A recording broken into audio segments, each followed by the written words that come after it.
Victor. Un front creusé par les pensées, un cœur dont s'envolent les roses.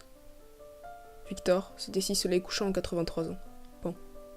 Il a répandu son âme sur les cimes, tant que ses œuvres des siècles après on les dessine. Grandi 44 ans après sa naissance, sa seconde âme se greffant en la nôtre, se rêve à la cathédrale, c'est lui qui le porte.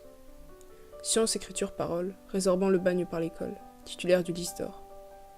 Victor, c'était l'histoire d'un homme brisé, d'un homme aux yeux fixés sur ses pensées, un homme seul, inconnu, le dos courbé, les mains croisées sur la plume de Satan, dont la blancheur fatale fut monstrueuse au point de s'égaler à Dieu, au point que la barque de sa fille touchait le fond, et son âme les cieux. Victor, c'était l'histoire d'un crime, celui de la misère, pas prêt à la diminuer mais à lui faire la guerre. Se souvenant de Rodrigue et Chimène, du bras coupable que toute l'Espagne entraîne. Il ne se sentait plus vivant mais il l'est encore maintenant. La terreur de Robespierre.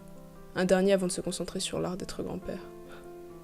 Victor, c'était l'histoire des forts, des fusillés, des innocents. C'était mon histoire, c'était la vôtre, c'était celle d'un passant.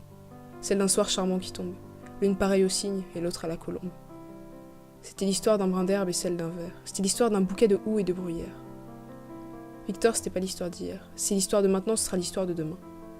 L'histoire d'une bataille qui jamais ne finira. L'histoire d'une alcôve sombre.